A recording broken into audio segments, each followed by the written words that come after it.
Fala galera, tudo beleza com vocês? Tá começando mais um Química com Dudu e hoje teremos uma aula soluvelmente marota e o tema é coeficiente de solubilidade. Como sempre, pega o controle, dê start e não esqueça de deixar aquele like e inscrever-se no canal. Então, bora pro vídeo!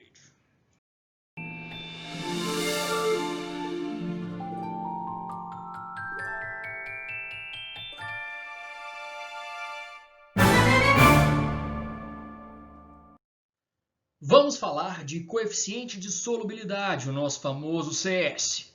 Só que não é o CS de Counter-Strike. Eu também gostava bastante de Counter-Strike. Só jogava nos headshot. Eu era muito bom nisso. Mas, vamos focar. Vamos ver o que é esse tal do CS. O coeficiente de solubilidade é a quantidade máxima de uma substância, que a gente chama de soluto, capaz de dissolver em uma quantidade de solvente. E para a gente encontrar esse coeficiente de solubilidade, a fórmula é a seguinte: é a massa em gramas de soluto em 100 gramas de solvente, em certas condições de temperatura e pressão. Vamos olhar como é que é isso. Vamos analisar a quantidade de soluto nas soluções, que elas podem ser separadas em e denominadas por insaturada, saturada, saturada com precipitado, ou corpo de fundo, precipitado e corpo de fundo é a mesma coisa, ou supersaturada. Vamos olhar cada caso. Quando uma solução ela vai ser insaturada, quando a quantidade de soluto for menor do que o coeficiente de solubilidade. Quando uma solução será saturada, quando a quantidade de soluto for exatamente igual ao coeficiente de solubilidade. Quando que uma solução será saturada com precipitado? Quando a quantidade de soluto for maior do que o coeficiente de solubilidade. Aí, já vai aparecer o corpo de fundo. E quando ela será supersaturada? Quando a quantidade de soluto for maior do que o coeficiente de solubilidade. Uai, Dudu, mas como é que eu vou saber quando uma solução ela vai ser supersaturada ou saturada com precipitado, se a quantidade de soluto em ambas é maior do que o coeficiente de solubilidade? Aí é simples. Se a quantidade de soluto for maior do que o coeficiente de solubilidade e aparecer um corpo de fundo, aí ela vai ser saturada com corpo de fundo ou com precipitado. E a supersaturada vai ser quando a quantidade de soluto for maior do que o coeficiente de solubilidade e não aparecer o corpo de fundo, e a solução ela vai ter que estar em aquecimento. Então essa é a diferença das duas, beleza? Vamos ver na prática como é que isso funciona. Vamos pegar o cloreto de sódio, que é o NaCl, e a gente sabe que o coeficiente de solubilidade do NaCl é igual a 60 gramas de NaCl por 100 gramas de água. Isso se a temperatura for de 30 graus Celsius. Então, temos aqui 4 recipientes. E em todos eles tem a mesma quantidade de água, 100 gramas de água em cada recipiente. No primeiro, a gente vai ter 20 gramas de NaCl. No segundo, a gente vai colocar 60 gramas de NaCl. No terceiro, 80 gramas. E no quarto, 80 gramas também. Aí a gente vai fazer para cada um para analisar o que acontece. Então vamos lá. No recipiente 1, vamos colocar 20 gramas de NaCl a 30 graus Celsius em 100 gramas de água. Olha o que acontece. O sal ele é completamente dissolvido. Por quê? Porque a quantidade de soluto é menor do que o coeficiente de solubilidade. Tranquilo, né? Agora, então, isso aqui é insaturado. Agora, vamos ver o que acontece se a gente colocar 60 gramas de NaCl em 100 gramas de água no recipiente 2. Vamos lá. Colocamos. Olha, ele é completamente dissolvido também. Por quê? Porque o coeficiente de solubilidade solubilidade é igual à quantidade de NaCl que a gente colocou aqui. Mas aí a gente chegou ao limite. Então esse sistema, essa solução, ela está saturada. Se a gente colocar 1 grama a mais de NaCl, a gente vai ter um precipitado, vai ter um corpo de fundo. Beleza? Agora vamos colocar 80 gramas no recipiente 3. Olha o que acontece. A maioria do NaCl é dissolvido. Mas a gente tem aqui 20 gramas de precipitado. Por quê? Porque em 100 gramas de água, ela consegue solubilizar apenas 60 gramas.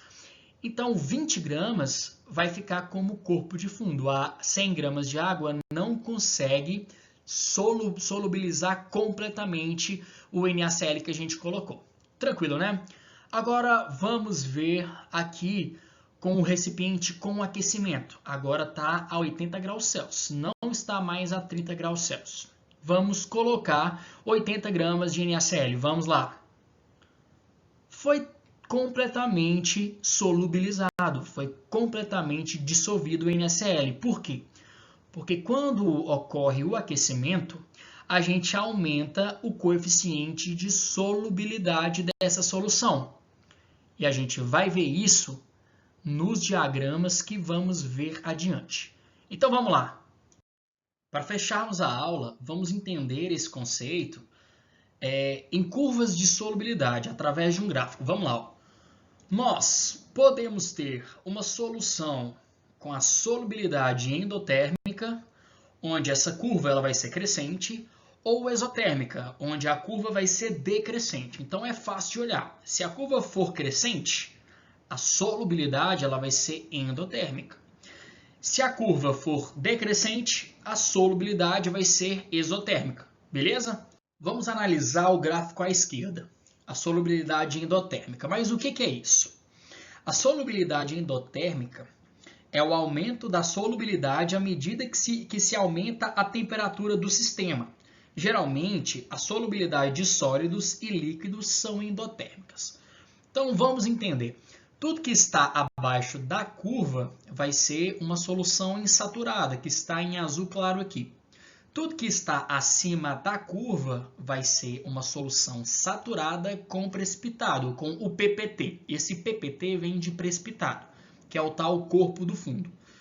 E tudo que está exatamente em cima da curva vai ser uma solução saturada. Agora vamos marcar alguns pontos para a gente entender como é que funciona. Então vamos lá. Como eu disse, a solubilidade de sólidos em líquidos, elas são endotérmicas. Então vamos lá. Vamos pegar o NaCl de novo. 50 gramas de NaCl. Então olha só, no eixo X a gente tem a temperatura em graus Celsius. E no eixo Y, a gente tem a quantidade de soluto em 100 gramas de água, por exemplo, aqui. Então, vamos lá. Então, vamos pegar 50 gramas de NaCl em 100 gramas de água a 80 graus Celsius. Então, é esse ponto verde aqui, ó. Então, esse ponto verde, ele encontra-se abaixo da curva. Então, essa solução ela está insaturada. Tranquilinho isso aí, né? Agora vamos pegar esse ponto vermelho aqui. Ó. A gente tem 150 gramas de NaCl a 20 graus Celsius. Olha o que aconteceu. Ele está acima da curva, então ela é uma solução saturada com corpo de fundo. E agora vamos aquecer esse ponto vermelho. Ele estava a 20 graus Celsius. Vamos aquecer até 100 graus Celsius. Olha o que acontece. Esse ponto vermelho ele vai deslocando para a direita e ele vai para onde está a parte insaturada. Isso é o que a gente chama de uma solução supersaturada. Com essa quantidade de soluto em 100 gramas de água, era para ela estar saturada com precipitado. Mas como houve o aquecimento, ela passou a ficar homogênea. Então, agora esse ponto vermelho do lado direito está super saturado. Super tranquilo, né? Então, mais uma vez, esse ponto preto aqui, ó, se a gente pegar uma solução e colocar em cima da curva de solubilidade, que é esse ponto preto, vai ser uma solução saturada. Beleza, né? Vamos ao gráfico à direita agora, a solubilidade isotérmica, que é a diminuição da solubilidade à medida que se aumenta a temperatura. Agora é o inverso. Você vai aumentar a temperatura e vai diminuir a solubilidade. A solubilidade dos gases em líquidos, elas são exotérmicas. Então aqui, ó, vai ser um soluto gasoso em 100 gramas de água. Então vamos lá. Ó, temos a curva de solubilidade aqui em vermelho decrescente. Tudo que está abaixo da curva vai ser insaturado, que está um vermelho quase rosa aqui. Tudo que está acima da curva vai ser uma solução saturada com o corpo de fundo, com o precipitado. E tudo que está, e todos os pontos que encontrarem exatamente acima da curva, vai ser uma solução saturada. Agora vamos marcar uns pontos aí mais uma vez, como a gente fez na curva de solubilidade endotérmica, para a gente ver como é que funciona. Vamos lá. Vamos pegar então um soluto gasoso, 100 gramas de um soluto gasoso em 100 gramas de água. Isso a 80 graus Celsius. Então esse ponto verde aqui, ó. Esse ponto verde encontra-se acima da curva de solubilidade. Então ela vai ser saturada com precipitado. Belezinha, tranquilo. Agora vamos pegar 25 gramas de um soluto gasoso a 100 graus Celsius. Esse ponto vermelho aqui, ó, vai estar também acima da curva de solubilidade. Vai ser saturada com precipitado, com corpo de fundo. E agora a gente vai resfriar essa solução de 25 gramas de um gás em 100 gramas de água. Olha o que acontece. Se a gente resfriar até 20 graus Celsius, ela passa a ficar insaturada, ou seja, ela está super saturada, porque era para ela estar com o corpo de fundo e agora não está mais com o corpo de fundo, ela ficou super saturada. Então ela é o inverso da endotérmica. Então, quando a gente resfria uma solução que estava saturada com um precipitado e ela for exotérmica, ela vai ficar super saturada. Tranquilo, né? E mais uma vez, se os pontos estiverem exatamente em cima da curva de solubilidade, que são esses pontos pretos aqui, ó, vai ser uma solução saturada. Beleza? Então, para a gente finalizar, vamos fazer aquele exercício contextualizado para a gente entender como é que isso aí pode cair. Vamos lá. E o exercício é... Vamos lá. Hank McCoy é um gênio professor de matemática e bioquímica.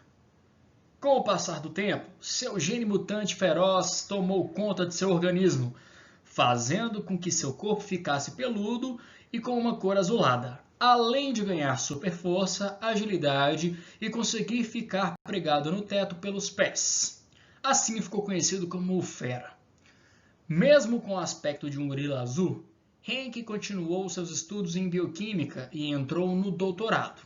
Em sua tese, conseguiu isolar uma solução catalisadora para que voltasse sua aparência humana, mas algo deu errado e fez sua mutação evoluir e ficar irreversível. Na produção da solução catalisadora, é utilizado o etanol como solvente. Na última vez que Hank criou o catalisador, utilizou 400 ml de etanol e, para dar certo, era necessário que o sistema fosse saturado a 40 graus Celsius. Analisando a curva de solubilidade da solução, qual a massa de soluto que foi utilizada? Vamos fazer? Então vamos organizar as ideias para a gente fazer o exercício. Vamos lá. Ó, o volume de etanol utilizado por Hank foi 400 ml. A solução ela tem que ser saturada e a temperatura tem que ser 40 graus Celsius. Aí a gente tem a curva de solubilidade e a densidade do etanol a 40 graus Celsius, que é igual a 0,75 gramas por ml. Beleza. Então a primeira coisa que a gente vai fazer é achar quanto de soluto que a gente pode usar a 40 graus Celsius a cada 100 gramas de etanol. Então vamos lá. Então, a 40 graus Celsius, para esse sistema ficar saturado, o ponto tem que ficar em cima dessa curva azul. Então, beleza, ó, vamos colocar um ponto aqui. Ó. E quanto de soluto que a gente vai usar a cada 100 gramas de etanol? Então, vamos lá. Então, a 40 graus Celsius, o ponto está aqui, ó, pode-se usar 50 gramas de soluto a cada 100 gramas de etanol. Beleza. 50 gramas de soluto em cada 100 gramas de etanol para a solução ficar saturada. Beleza. Só que o Henk, ele não usou 100 gramas de etanol, ele usou 400 ml. Uai, mas aqui está em ml e aqui está em massa em gramas. Como é que a gente faz para achar qual que é a massa de etanol em 400 ml? Então vamos fazer, é só usar a densidade. Então, ó, vamos achar então a massa do etanol presente em 400 ml. Vamos lá. Eu sei que 0,75 gramas está em 1 ml de etanol. Se eu tenho 400 ml, eu vou ter x gramas. Aí é só fazer a regra de 3 aqui agora. Então fica assim, ó, x vezes 1, x. 400 vezes 0,75 é igual a 300 gramas de etanol. Então, existem 300 gramas de etanol em 400 ml. Beleza. Agora, a gente pode achar a massa do soluto, que é o que o exercício quer. Então, vamos lá. Pela curva de solubilidade, a gente sabe que 50 gramas de soluto pode estar em 100 gramas de etanol para que essa solução fique saturada. Se ele usou 300 gramas de etanol, a gente pode usar Y, a gente pode achar Y gramas de soluto. Só fazer a regra de 3 agora, acabou o exercício. Vamos lá. Y vezes 100, 100Y. 50 vezes 300, 15.000. Vamos isolar Y. Y é igual a 15.000 que divide por 100.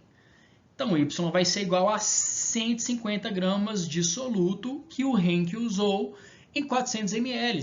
Pronto, fechou. É só isso. Questão difícil?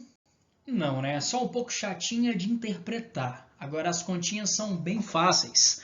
O lance é saber interpretar e analisar bem a curva de solubilidade. O resto é continha fácil. Vamos ficar por aqui então. Qualquer dúvida da aula, pode deixar no comentário aqui embaixo, que qualquer coisa eu olho e já respondo. Deixa aquele like maroto, inscreva-se no canal, compartilhe as nossas aulas com os seus amigos, com colegas de classe, tá beleza? Então é isso aí, galera. Até mais, fui e até a próxima. Falou, valeu, até mais.